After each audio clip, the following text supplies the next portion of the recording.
וידבר אדוני אל משה לאמור. Bonjour, cette semaine nous allons étudier deux sidrotes, la sidra de Tazriel et la sidra de Metzora. Et avec ces deux sidrotes, c'est un sujet extrêmement important dans la Torah qui est abordé, extrêmement important dans la Torah, mais par contre qui aujourd'hui ne semble plus du tout pertinent. De quoi s'agit-il? Du principe de Tum'a et de Tahara. Alors déjà la semaine dernière, on a commencé à aborder cette question avec les aliments.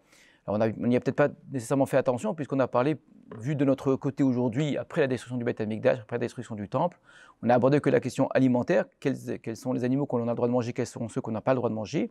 Alors que dans la Torah, en vérité, la question première est quels sont les animaux purs et les animaux impurs. Alors pour l'instant, j'utilise une traduction, on va y revenir justement. La Sidra donc, de cette semaine va poursuivre cette question-là, qui est un vrai sujet très important de toute la Torah, qui est la question donc, de la pureté et de l'impureté, de la femme qui accouche et qui, en raison de l'accouchement, contracte une impureté, de la tsaraat, qui est une sorte de maladie de la peau, mais également une sorte d'affection qui va toucher les vêtements ou les maisons, on verra donc, dans la deuxième partie de la Sidra, qui amène l'impureté à nouveau, et enfin d'autres cas de flux, d'écoulement, etc., comme les lois de la Nida. Alors, j'ai utilisé l'expression pure et impure parce que ce sont les traductions que nous avons. Or, ces traductions sont très mauvaises. Il faudrait en vérité essayer de les effacer complètement, même les oublier, en faire totalement abstraction. Et utiliser les termes de la Torah. Le terme de la Torah, c'est Tum'a et Tahara. Tum'a, la traduction, donc encore une fois courante, c'est impureté.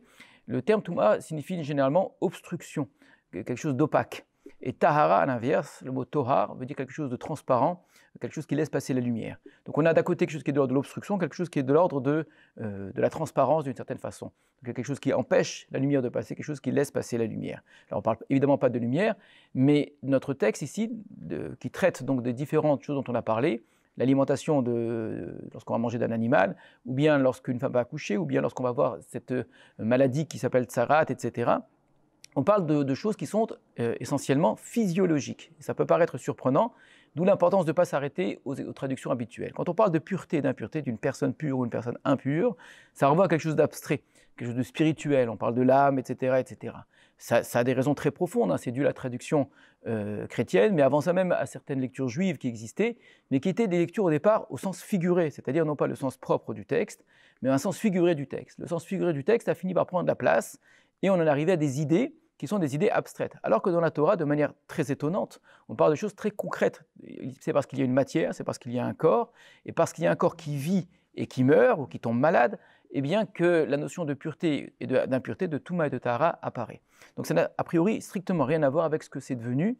On peut être quelqu'un de tout à fait pur et être une personne abject, et vraiment quelqu'un, on dirait un rachat, un homme très mauvais. On peut être derrière son bureau, ne jamais toucher à mort, ne pas être atteint de la plaie de Tsaraat, ne pas avoir eu besoin d'accoucher ou quoi que ce soit d'autre. Donc on n'a aucune impureté au sens de la Torah, et pourtant signer toutes sortes de papiers qui mettent certaines personnes sur la paille et envoient des familles entières dans la pauvreté, ou pire encore, on peut faire des choses terribles en n'ayant jamais contracté l'impureté. Et à l'inverse, on peut s'occuper d'un malade, s'occuper d'un mort, s'occuper de choses qui sont extrêmement difficiles, parfois lourdes, hein, et être impur pour autant. Ça rend impur, mais pourtant on est un tzaddik, on est quelqu'un de juste.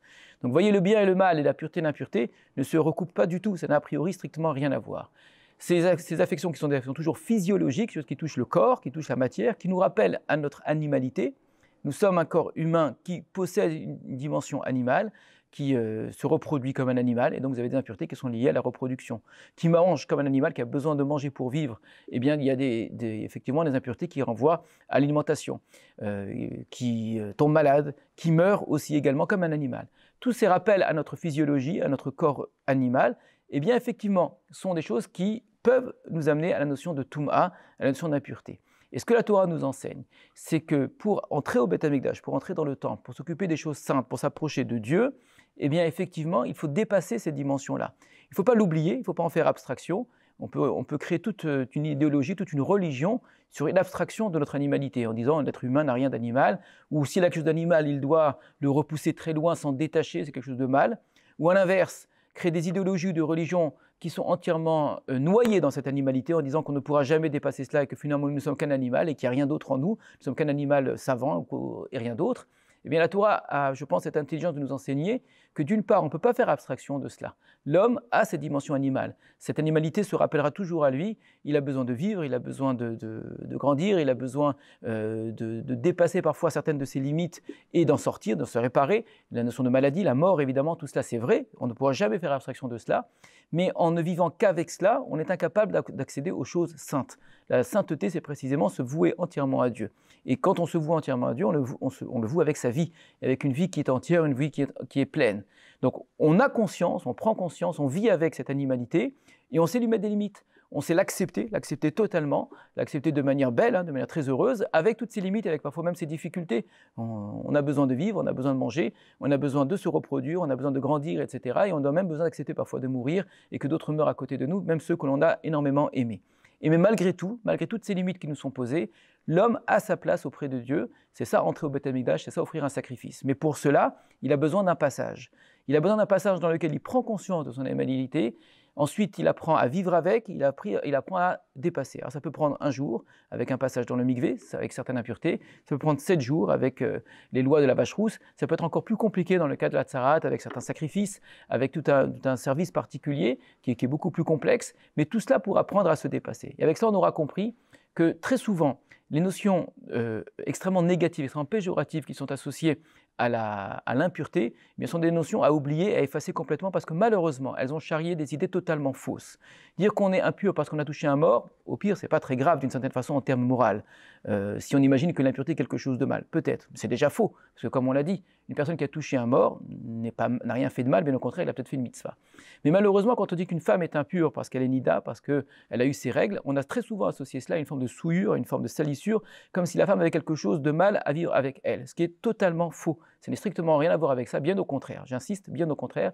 C'est parce qu'une femme peut donner la vie et qu'elle a une possibilité de vie, un potentiel de vie qui ne s'est pas réalisé, il n'y a rien de mal à cela, c'est une réalité, c'est physiologique encore une fois, mais ce potentiel de vie dont on prend conscience, il y a une sorte de mort qui se reproduit de mois en mois, de règle en règle, et bien quand on a pris conscience de cela, on apprend à dépasser cela, et c'est une chance au contraire d'avoir accès au divin par la suite. C'est vrai pour la tsarat, c'est vrai pour beaucoup d'autres choses. À nous de lire le texte avec plus d'intelligence et avec beaucoup plus de sincérité par rapport à ce qui est écrit.